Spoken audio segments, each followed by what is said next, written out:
ये जो ब्रह्मांड है ना, बहुत बड़ा है। इसमें ढेरों तारे और ग्रह हैं। क्या इनमें से किसी पर जीवन है? ये सवाल सदियों से वैज्ञानिकों को परेशान कर रहा है।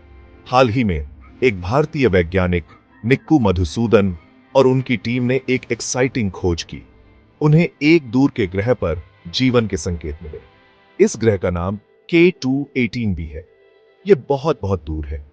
असल में यह धरती से 124 प्रकाश वर्ष दूर है। मतलब K2-18b से प्रकाश को हम तक पहुंचने में 124 साल लगते हैं।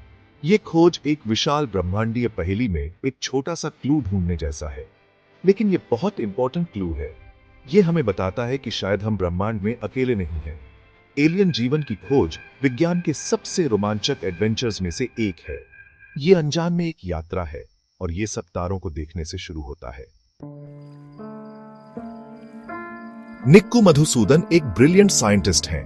उनका जन्म भारत में हुआ था और उन्होंने IIT वाराणसी से पढ़ाई की। अब वो कैम्ब्रिज यूनिवर्सिटी में काम करते हैं। वो एक एस्ट्रोफिजिसिस्ट हैं। एस्ट्रोफिजिसिस्ट्स अंतरिक्ष, तारों और ग्रहों का अध्ययन करते हैं। वो ये समझने की कोशिश करते हैं कि ब्रह्मांड कैसे काम करता है। मधुसूदन और उनकी टीम K2-18b का काफी समय से अध्ययन कर रहे हैं। वो इस दूर के ग्रह के बारे में और जानने के लिए पावरफुल टेलीस्कोप्स का यूज कर रहे हैं। उनका लक्ष्य यह पता लगाना है कि क्या K2-18b पर जीवन की कोई संभावना है। दूसरे तारों के आसपास ग्रहों को ढूंढना आसान नहीं है। ये ग्रह, जिन्हें एक्सोप्लैनेट्स कहा जाता है, बहुत दूर और बहुत डिम होते हैं।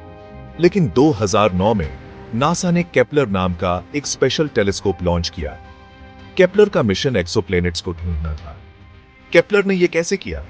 कल्पना कीजिए कि एक छोटा सा कीड़ा कार की हेडलाइट के सामने से गुजर रहा है। ऐसा ही दिखता है जब कोई ग्रह अपने तारे के सामने से गुजरता है।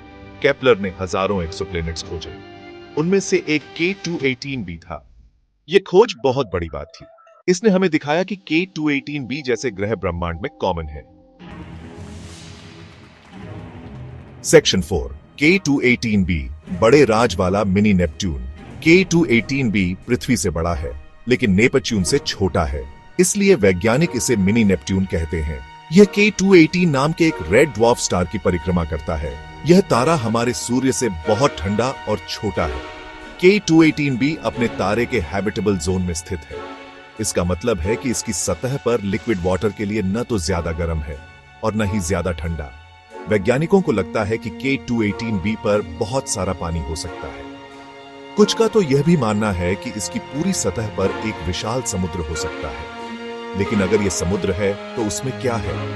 यही वैज्ञानिक पता लगाने की कोशिश कर रहे हैं। सेक्शन 5, हबल की झलक पानी का इशारा। 2018 में वैज्ञानिकों ने K2-18b के एटमॉस्फेयर का अध्ययन करने के लिए हबल स्पेस टेलीस्कोप का यूज किया। एटमॉस्फेयर किसी ग्रह के चारों ओर गैस के ब्लैंकेट जैसा होता है। हबल ने K2-18b के एटमॉस्फेयर में वाटर वेपर का पता लगाया। यह एक बड़ा क्लू था। ऐसा पहली बार हुआ था कि किसी पोटेंशियली हैबिटेबल एक्सोप्लैनेट पर वाटर वेपर पाया गया हो। लेकिन हबल की लिमिटेशंस थी। यह हमें K2-18b के एटमॉस्फेयर के बारे में सब कुछ नहीं बता सकता था। पूरी पिक्चर पाने के लिए हमें एक ज्यादा पावरफुल टेलीस्कोप की जरूरत थी। सेक्शन 6, जेम्स वेब टेलीस्कोप रहस्य सुलझाते हुए। 2021 में नासा ने जेम्स वेब स्पेस टेलीस्कोप या JGUST लॉन्च किया। JGUST अब तक का सबसे पावरफुल टेलीस्कोप है। यह अंतरिक्ष में ऐसी चीजें देख सकता है जिनके बारे में हबल केवल सपना ही देख सकता था। सितंबर 2023 में JWST ने K2-18b को ऑब्जर्व किया और जो उसने पाया वो एस्टॉनिशिंग था। JWST ने K2-18b के एटमॉस्फेयर में मीथेन और कार्बन डाइऑक्साइड की प्रेजेंस की पुष्टि की। लेकिन इससे भी ज्यादा इंपॉर्टेंट बात यह है कि इसने कुछ और पाया, डिमेथिल सल्फाइड या DMS नाम का एक मॉलिक्यूल। पृथ्वी पर DMS मुख्य रूप से मरीन लाइफ द्वारा प्रोड्यूस किया जाता है। क्या इसका मतलब यह हो सकता है कि K2-18b के समुद्रों में जीवन है? सेक्शन 7, खोज जारी है और भी बहुत कुछ एक्सप्लोर करने के लिए। K218b पर डीएमएस की खोज एलियन जीवन की खोज में एक बहुत बड़ा कदम है, लेकिन यह पक्का प्रूफ नहीं है। वैज्ञानिकों को यह कंफर्म करने के लिए और रिसर्च करने की जरूरत है कि डीएमएस वास्तव में बायोलॉजिकल ओरिजिन का है।